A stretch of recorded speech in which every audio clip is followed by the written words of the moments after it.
Hey there!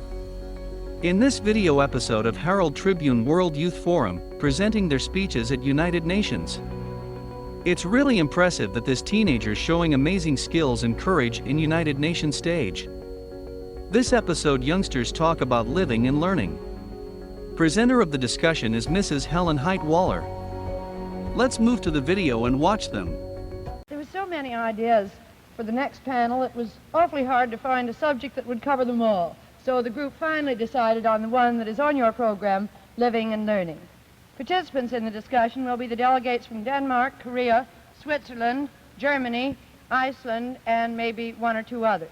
If you'll come up, we'll hear, will members of this panel please come up to the microphone, and we'll hear first from Gudrun Erlendsdottir from Iceland. Gudrun?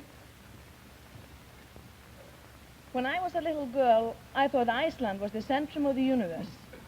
Of course, I knew that there existed big countries and continents, as for instance, America, Asia, and Africa. Oh, but they were so terribly far away that in my eyes they were another world. But this opinion of mine was disturbed in the World War II, because then I saw foreigners for the first time in my life. And how surprised I was that they looked just like Icelanders. But when I got the chance to come over here, I was overfilled with joy and thankfulness, but also scared. I didn't know what to expect. And when I arrived here, I was even still more scared and confused. Everything was so big, and the speed was so great.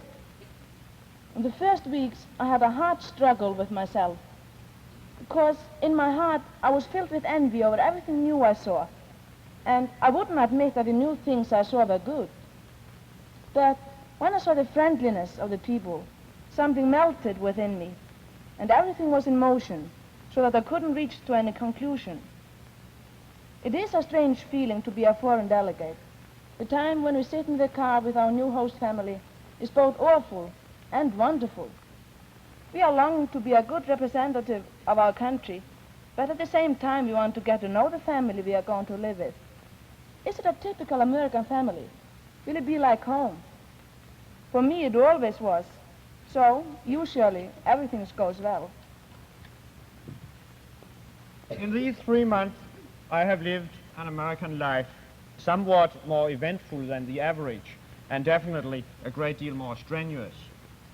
I have enjoyed all sides of your life, including what I consider an indecent amount of television. As a result of my experiences, I find that really you are not very much different from young people I know at home. But the funny thing is that a lot of American teachers and parents seem to think you are. They keep saying that you are not nearly as serious and industrious as young Europeans. Of course, I have noticed a few differences. Young people over here are more money-minded than at home. One of the commonest subjects of your conversation seems to be how to get a job. And I was surprised as a European to find this even in the wealthiest communities. This is one reason why I find it so absurd when your parents claim that you are less responsible than we are. You have very often the full responsibility of spending the money you earn.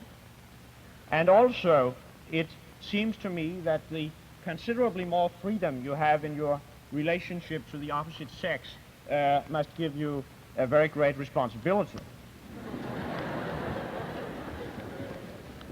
Living among you, I was struck, first of all, by your dance parties, your dating, most of which I consider a waste of time, and the over-publicized juvenile delinquency. But we are getting an entirely wrong picture of America if we fail to see the responsibility and cooperation you show in your school and community life. I stress this because I'm ashamed to say I failed to see it at first. I thought you did whatever you wanted to and took nothing seriously. My host objected. He mentioned a play in the assembly that morning. He said if any of the 40 people in it had goofed, the whole show would have gone wrong. But everybody met the requirement for practice and cooperation with a strong sense of responsibility.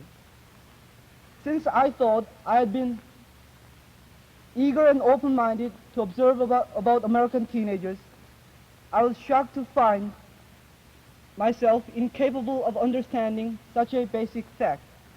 It was interesting, too, that my host had never thought about this until my criticism prompted him to defend and explain it. Another thing I like here is the informal way in which you seem to visit each other.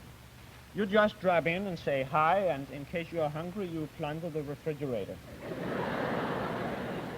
At home, when we have a party and invite 20 people, 10 come. Here you invite 20 people and 40 show up.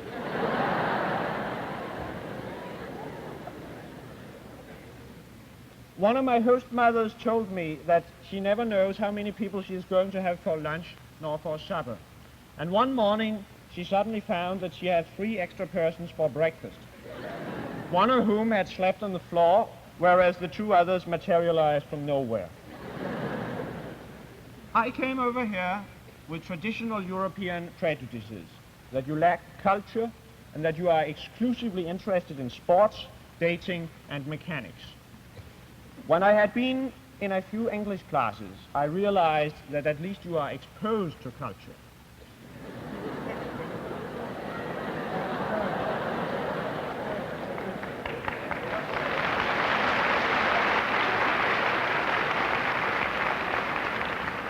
That you possess it, I did not realize until one night at a party. It began like almost any teenage party here, crowded, noisy, and rather dull.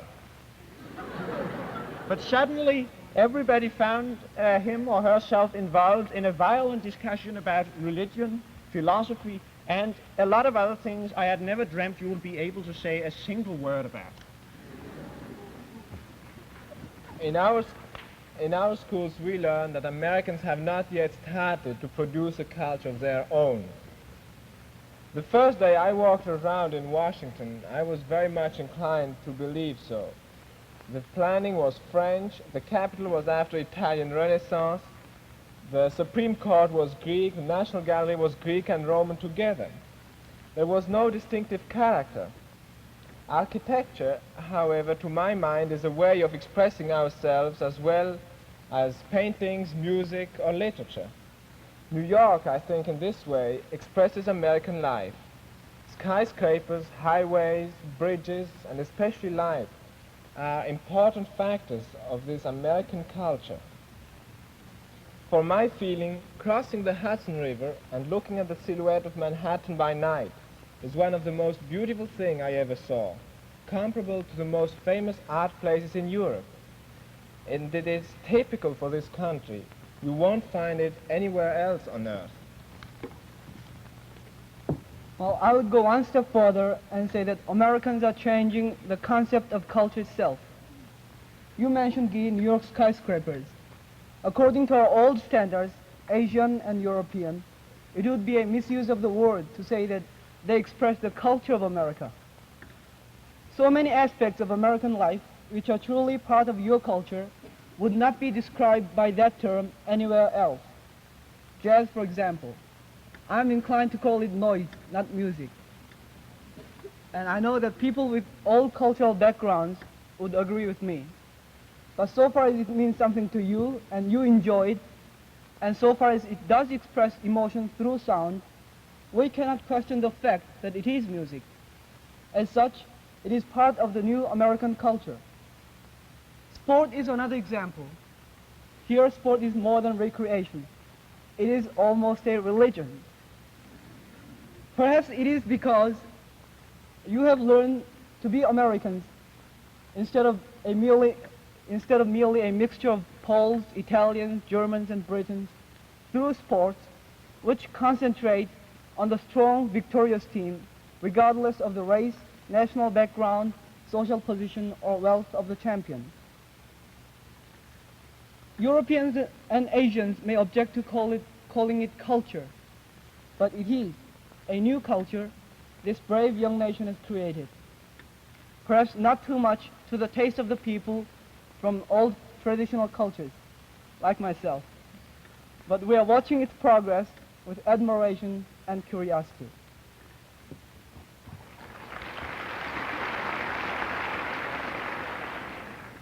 speaking of this new concept of culture in America, I have been struck by the difference in the nature of religious life here. First of all, Americans are considerably more concerned about religion than most Europeans. When I told somebody here that one of the delegates in our group is an atheist, he said he was afraid that delegate would not be able to get along with the Americans. I think one important reason for this, your greater interest in religion, is that in fact an American church is an enterprise, more or less in competition with a lot of other churches, so to say, to get customers. The interesting thing about it is that the customer becomes a stockholder. The American feels that the church he goes to is his church. And as a result, most of the very formal or inspiring atmosphere of a European church where people worship anonymously disappears. The American church is a religious and social club, a place where you first attend services, but also play basketball, dance, and visit with your neighbors at so-called covered dish suppers. Now I understand better the amazement of the Americans towards atheism. It seems, in fact, to me that you are more willing to tolerate the most peculiar form of religion than no religion at all.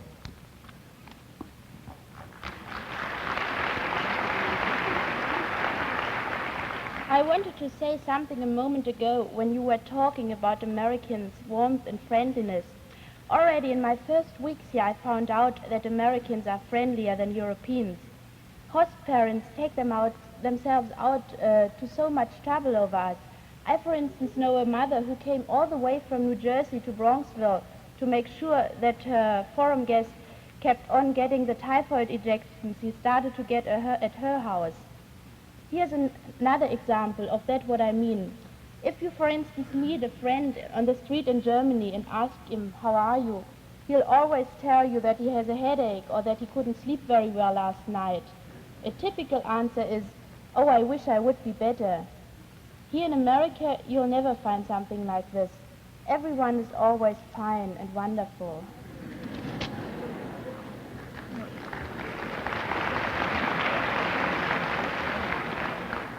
This cordiality is certainly the American characteristic that impressed everybody, including me, the most. But for a time, I thought that another characteristic about you was informality and a certain gaiety. I remember once I mentioned it to an American teacher when we talked about the well-known European mask of formality. And I said I found that Americans were more natural. But she answered me, the American mask is one of informality and gaiety. Your friendliness towards all of us delegates makes me sometimes wonder if you realize how critical we are in Europe towards any foreigner. It's not only again towards Americans, but as well towards Englishmen traveling in France or Germans in Italy or Swiss people in France.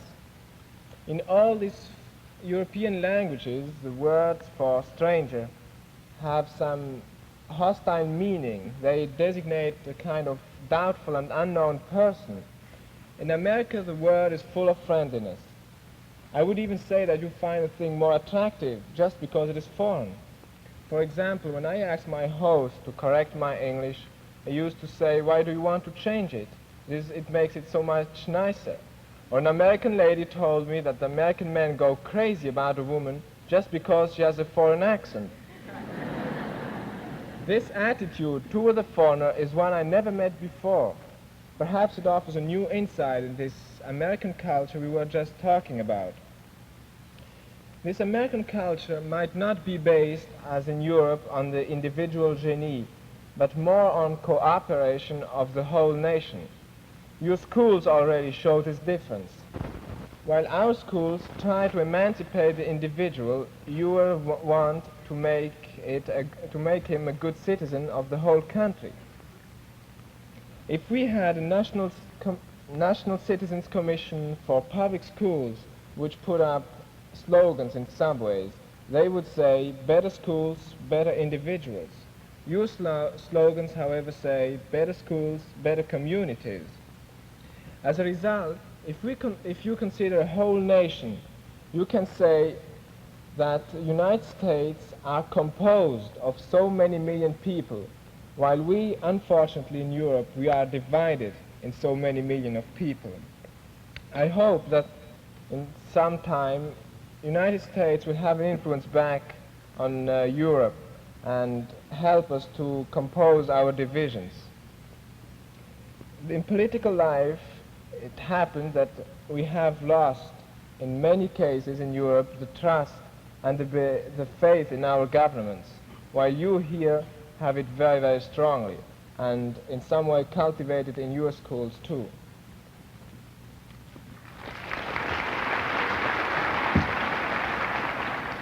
I want to question your praise of the way American high schools teach history, or so-called social studies. I am a believer in democracy myself, but still I do not like to hear that the primary purpose of a history course is to create a social democratic climate. And this is, in fact, a direct quote from the outline of an American history course in one of my host schools. History is probably the most misused of all sciences, and I object to its misuse whether committed by Russians, Germans, Danes, or Americans. Having said this, I'd like to make two more points. One of the things I've noticed in your schools is that while your textbooks have basically the same contents, they are generally about 3 times as fat. What makes the difference are all the pictures, maps, and whole sections showing the practical use or topical interest of the theoretical contents. The American high school has a much bigger window facing the outside world than ours do. Secondly, the American high school is very much concerned about the arts as means of human expression, an aspect of life which our higher schools completely neglect. In my opinion, in these two respects, your schools have an absolute advantage over ours.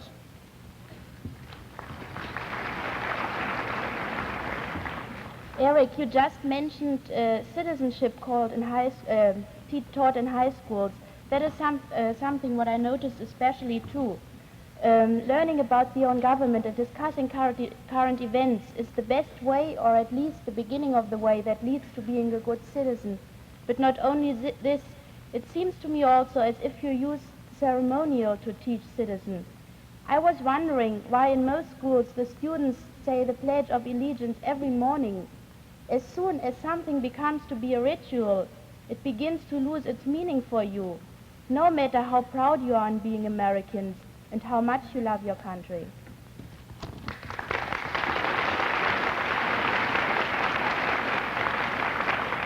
I never had such a wonderful feeling streaming through me as when I attended an assembly in American high school for the first time. When I stood there on the stage and looked over the auditorium on the students saying the Pledge of Allegiance and singing the Star-Spangled Banner, something happened.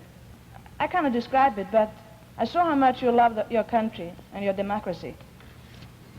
This is Pat Sanford from the United Kingdom to put in a word. I want to put a word in here, because when I came here first, I was extremely critical of your ceremonies in high school assemblies, the anthem singing and the pledge to the flag. I even remarked that they seemed to have an almost totalitarian overtone. But I began to change my mind when I visited an American family in which there was a rigidly British grandmother who still thought British ways were best, although she'd been here for over 40 years. This made me realize how difficult it is for people coming from different countries to adapt to the American way of life. Now I think America has really done so much in so little time. This is where American education has been very successful. If the grandmother I spoke of had been to high school here, perhaps she would have felt differently. Thank you, Pat. And this is ZF from Vietnam. American schools not only make good citizens, they help the individual to develop their own personality. Before I came here, all my relations gave me many advices. They said, keep quiet, don't talk, just listen to what others say. If anybody talks to you, just say yes, yes, yes. whether you believe what they say or not, because it is not polite to disagree.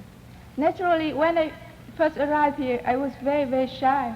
I didn't know how to make a decision for myself, and I was so afraid of everything. I stayed in bed most of the first week, and I was so scared, because I was so scared to do anything else.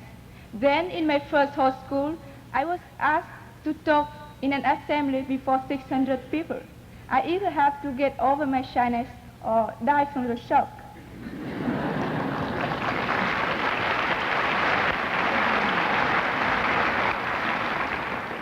But Jeff, I think sometimes we can overdo it.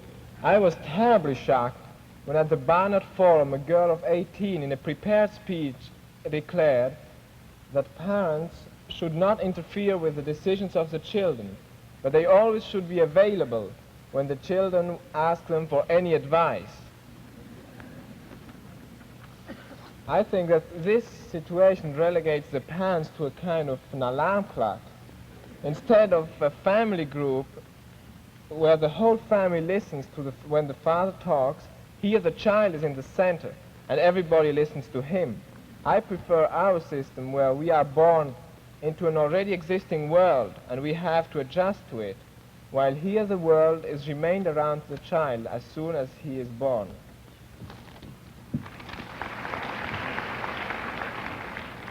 When I see poor American parents begging their children to be so merciful as not to interrupt, I just wonder why they don't just tell them to shut up once and for all.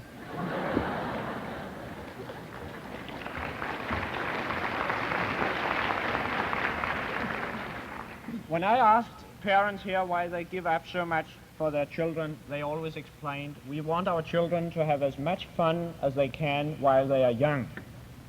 It seems to me as if behind this lies the old Puritan tradition, play when you play, work when you work. It's all right to enjoy life as long as you are young, but after 25, all life is duty and hard work. Maybe your parents are partly to blame that you don't like to be alone. One American boy I met was a better than average student, but like most of his friends, he felt uneasy when alone or when everything was quiet. When he gets up, he turns on the radio and lets it make a disturbing noise without paying any attention to it. Without the radio, he says, he feels uneasy, seized by an indescribable feeling, which I think is akin to horror, that he is alone. One night, after we had been to a play, at about 9 o'clock, he said, "Gee, I don't know where to go. It's too early to go home."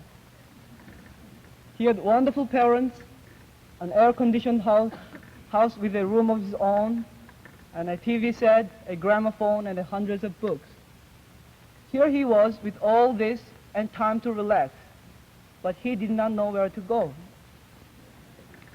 It is therefore not totally unreasonable for me to doubt whether all of you are as happy as you say so confidently that you are. To make a generalization, you just cannot help liking somebody, and you cannot live without being liked by somebody.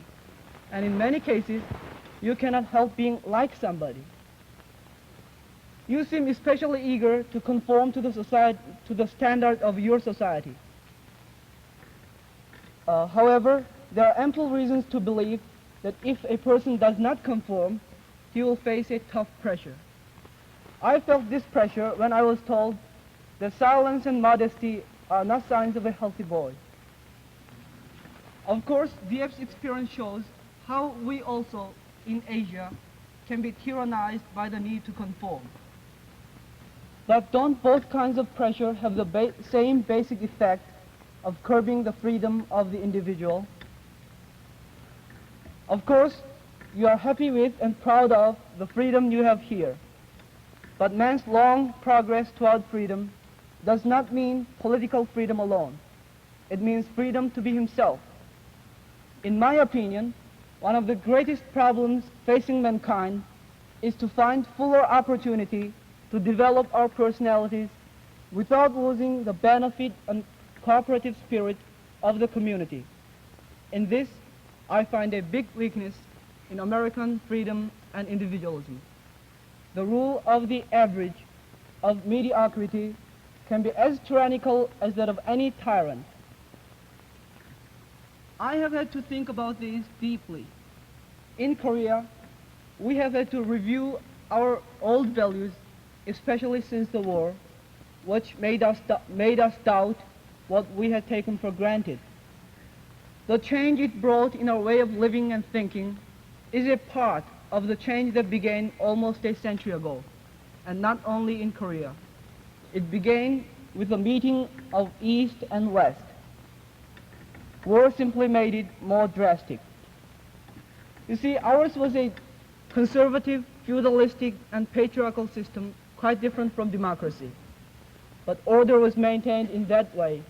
Culture flourished on that basis.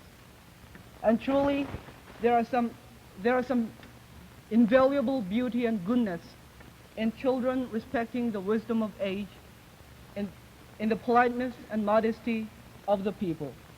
And I think the devotion and earnestness with which people lived are highly praiseworthy.